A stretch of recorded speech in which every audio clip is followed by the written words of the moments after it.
জানাচ্ছি BDLive24 নিউজে। জনজট people alliance জাতীয় সম্মেলন 2024। বিস্তারিত দেখুন BDLive24 নিউজের প্রতিনিধি ফাহিমা আক্তারের রিপোর্টের ক্যামেরায় ছিলেন তারিক আহমেদ। বৈষম্য বিরোধী ছাত্র জনতার আন্দোলনে বহু প্রাণের বিনিময়ে স্বৈরাচার শেখ হাসিনার পতন হয়েছে। পুনরায় স্বাধীন হয়েছে আমাদের বাংলাদেশ। ছাত্র জনতা আজ নতুন স্বাধীনতার আনন্দে শান্তির নিঃশ্বাস নিচ্ছে, কিন্তু দেশকে শেখ হাসিনা এক কঠিন পরিস্থিতিতে ফেলে দিয়ে গিয়েছে, যাহা থেকে উত্তরণ হতে কিছু সময় লাগবে। অন্তর্বর্তীকালীন সরকারকে বিভিন্ন ডাইনামিক সিদ্ধান্ত নিতে হবে, যাতে করে দ্রুত ঘুরে দাঁড়ায় বাংলাদেশ। দেশকে সংকট থেকে মুক্তি ও উন্নয়নের লক্ষ্যে জনজটের পক্ষ থেকে দাবি উপস্থাপন করছি। 1. ব্যবসায়ীদের সকল সিন্ডিকেট ভেঙে দিয়ে নিত্য প্রয়োজনীয় দ্রব্যমূল্য নিয়ন্ত্রণে একটি স্বাধীন কমিশন গঠন করতে হবে। 2.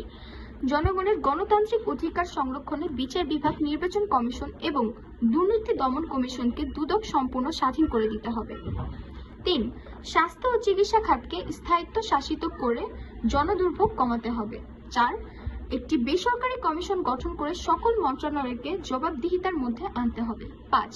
ঘুষখোর, দুর্নীতিবাজ, দুঃশাসকদের সামাজিক ও রাষ্ট্রীয়ভাবে বয়কট করতে হবে এবং তাদের দ্রুত শাস্তির আওতায় এনে দ্রুত বিচারের মাধ্যমে কার্যকর করতে হবে।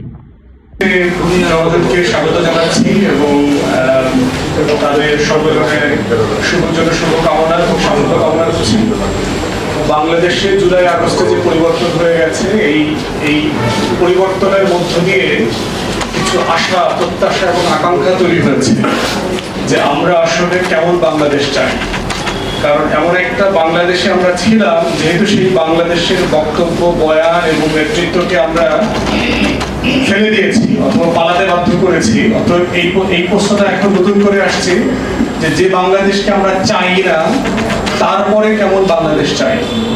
এবং এই আলোচনাটাই এখন সব মহলে, সব প্ল্যাটফর্মে আলোচিত হচ্ছে এবং আমরা মনে করি যে বাংলাদেশের এই যে আলোচনা করবার যে জায়গাটা ফিরে আসছে, এখানে আমাদের মধ্যে আলোচনাটা জারি রাখতে হবে যে আসলে কেমন বাংলাদেশ চাই।